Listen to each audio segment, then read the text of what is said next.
ಸೇವಾಂಜಲಿ ಪ್ರತಿಷ್ಠಾನ ಫರಂಗಿಪೇಟೆ ಇದರ ಆಶ್ರಯದಲ್ಲಿ ಕ್ಷಯಮುಕ್ತ ಭಾರತ ನಿರ್ಮಾಣದ ಉದ್ದೇಶದಿಂದ ನಿಕ್ಷಯ್ ಮಿತ್ರ ಯೋಜನೆಯಡಿ ಕ್ಷಯರೋಗಿಗಳಿಗೆ ಆಹಾರ ದವಸ ಧಾನ್ಯ ವಿತರಣಾ ಕಾರ್ಯಕ್ರಮವು ಸೇವಾಂಜಲಿ ಸಭಾಂಗಣದಲ್ಲಿ ನಡೆಯಿತು. ನಿಕಟಪೂರ್ವ ರೋಟರಿ ಜಿಲ್ಲಾ ಗವರ್ನರ್ ಪ್ರಕಾಶ್ ಕಾರಂತ್ ಆಹಾರದ ಕಿಟ್ ವಿತರಿಸಿ ಮಾತನಾಡಿ, ಕ್ಷಯಮುಕ್ತ ಭಾರತ ಅಭಿಯಾನದ ಭಾಗವಾಗಿ ರೋಗಿಗಳಿಗೆ ಆಹಾರದ ಕಿಟ್ ವಿತರಣೆ ಕಾರ್ಯವನ್ನು ಸೇವಾಂಜಲಿಯ ವಿಶೇಷ ಕಾಳಜಿಯಿಂದ ಮಾಡಿದ್ದು, ಇದು ಎಲ್ಲ ಸೇವಾ ಸಂಸ್ಥೆಗಳಿಗೂ ಮಾದರಿ ಎನಿಸಿಕೊಂಡಿದೆ ಎಂದರು. ನಿಮಿತ್ತವಾಗಿ ಅನೇಕ ಸಂಘ ಸಂಸ್ಥೆಗಳು ಪ್ರಾರಂಭಿಸಿದೆ. ಆದರೆ ಇವತ್ತಿನವರೆಗೆ ಅದನ್ನು ಜತನದಿಂದ ಮಾಡಿಕೊಂಡು ಬಂದಿರತಕ್ಕಂತಹ ಒಂದು ಸಂಸ್ಥೆ ಇದ್ದರೆ ಅದು ಸೇವಾಂಜಲಿ ಸಂಸ್ಥೆ. ಯಾವುದೇ ಒಂದು ಸರ್ಕಾರಿ ಯಂತ್ರಗಳಿರ್ಬೋದು ಅಥವಾ NGOಗಳಿರ್ಬೋದು ಅನೇಕವು ಮಾಡಿದ್ದಾದರೆ ಅಲ್ಲಿಗೆ ನಿಂತಿದೆ. ಆದ್ದರಿಂದ ವಿಶೇಷವಾಗಿ ಸೇವಾಂಜಲಿ ಸಂಸ್ಥೆ ಈ ನಿಟ್ಟಿನಲ್ಲಿ ಈ ಕಾರ್ಯಕ್ರಮದಲ್ಲಿ ಖಂಡಿತವೂ ಅಭಿನಂದನಾರ್ಹ ಅಂತ ಈ ಸಂದರ್ಭದಲ್ಲಿ ಹೇಳಲಿಕ್ಕೆ ಇಚ್ಛಿಸ್ತೇನೆ. ಸೇವಾಂಜಲಿ ಸಂಸ್ಥೆ ಈ ಕೆಲಸ ಮಾತ್ರ ಅಲ್ಲ, ಇವತ್ತು ಶೈಕ್ಷಣಿಕವಾಗಿ, ಅದೇ ರೀತಿ ಸಾಮಾಜಿಕವಾಗಿ, ಅದೇ ರೀತಿ ಸಾಂಸ್ಕೃತಿಕವಾಗಿ, ಅದೇ ರೀತಿ ಧಾರ್ಮಿಕವಾಗಿ ಎಲ್ಲ ಕ್ಷೇತ್ರಗಳಲ್ಲೂ ತನ್ನ ಸೇವೆಯನ್ನು, ಪರೋಪಕಾರವನ್ನು ಇವತ್ತು ಮಾಡ್ತಾ ಬಂದಿದೆ. ಇವತ್ತು ಒಂದು ಮಾತಿದೆ, ಪರೋಪಕಾರ ಅಂತ ಹೇಳಿದರೆ ಪರೋಪಕಾರಂ ವಹಂತಿ ನದಿಯ ಅಂತ. ಅಂದರೆ ಪರೋಪಕಾರ ಅಂತ ಹೇಳಿದರೆ ನದಿ ಬಹಳ ಪರೋಪಕಾರಿ ಅಂತೆ. ಎಷ್ಟೋ ಜನರಿಗೆ ಅದು ಪ್ರಾಣಿಗಳಿಗಿರ್ಬೋದು, ಪಕ್ಷಿಗಳಿಗೆ ಇರ್ಬೋದು, ಅಥವಾ ಯಾರಿಗೆ ದನಗಳಿಗೆ, ಕರುಗಳಿಗೆ ಅಥವಾ ಕೃಷಿಗೆ ಇರ್ಬೋದು, ಎಲ್ಲರಿಗೂ ಅದು ಯಾರಿಗೂ ಬೇಡ ಅಂತ ಹೇಳೋದಿಲ್ಲ. ಅದೇ ರೀತಿ ಪರೋಪಕಾರಂ ಫಲಂತಿ ವೃಕ್ಷ ಅಂತ. ಈ ಪರೋಪಕಾರ ಅಂತ ಹೇಳಿದ್ರೆ ಫಲ ಬರುವ ವೃಕ್ಷದ ಹಾಗೆ. ಅದು ತನಗೋಸ್ಕರ ವೃಕ್ಷ ಯಾವುದನ್ನು ಇಟ್ಟುಕೊಳ್ಳೋದಿಲ್ಲಂತೆ. ಅದೇ ತನ್ನ ಹಣ್ಣಿರಲಿ, ತನ್ನ ಎಲೆ ಇರಲಿ, ತನ್ನ ಕಾಂಡ ಇರಲಿ, ಬೇರು ಇರಲಿ, ಎಲ್ಲವೂ ಪರೋಪಕಾರಿ. ಅದೇ ರೀತಿ ಪರೋಪಕಾರಂ ದುಹಂತಿ ಗಾವಹ.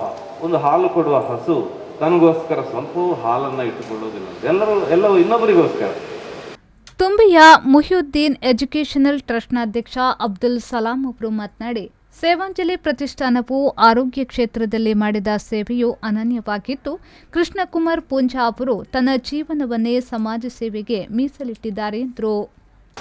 ಈ ಸರ್ವಿಸ್ ಅನ್ನು ನೋಡಿ ನಮ್ಮ ಕರ್ನಾಟಕ ಸರ್ಕಾರ ಅವರಿಗೆ ರಾಜ್ಯೋತ್ಸವ ಅವಾರ್ಡ್ ಕೂಡ ಕೊಟ್ಟಿದ್ದಾರೆ. ನಾನು ಕೃಷ್ಣಕುಮಾರ್ ಪೂಂಜಾ ಅವರಿಗೆ ಇನ್ನೂ ಮುಂದೆ ಈ ಸರ್ವಿಸ್ ಮಾಡುವ ಅವಕಾಶ ಸಿಕ್ಕಿ ಅವರಿಗೆ ಶಕ್ತಿ ಕೊಡಲಿ ಅಂತ ದೇವರ ಹತ್ರ ಪ್ರಾರ್ಥನೆ ಮಾಡ್ತಿದ್ದೇನೆ. ಕೃಷ್ಣಕುಮಾರ್ ಪೂಂಜಾ ಅವರು, ಅವರ ಕುಟುಂಬಕ್ಕೆ, ಅವರ ತಂಡಕ್ಕೆ, ಎಲ್ಲರಿಗೆ ನನ್ನ ಬೆಸ್ಟ್ ವಿಶಸ್ ಆಗಿ ಹೇಳ್ತೇನೆ. ತುಂಬೆ ಪದವಿ ಪೂರ್ವ ಕಾಲೇಜಿನ ಪ್ರಾಂಶುಪಾಲ KN ಗಂಗಾಧರ್ ಆಳ್ವ ಅವರು ಮಾತನಾಡಿ, ನಾವು ಹಲವೆಡೆ ದೇವರನ್ನ ಹುಡುಕಿಕೊಂಡು ಹೋಗುತ್ತಿದ್ದು, ಸೇವಾ ಕಾರ್ಯದ ಜೊತೆ ಸೇರಿದ್ರೆ ಅದೇ ಅತಿ ದೊಡ್ಡ ದೇವರ ಸೇವೆಯಾಗ್ತದೆ ಎಂದರು. ಜನರ ಸೇವೆ ಜನಾರ್ದನನ ಸೇವೆ ಅಂತ. ನಾವು ಕೆಲವು ಸಲ ದೇವರು ಎಲ್ಲಿರ್ತಾರೆ ಅಂತ ಹುಡುಕಿಕೊಂಡು ಹೋಗುವುದು. ಬೇರೆ ಬೇರೆ ಧರ್ಮಗಳಿದೆ.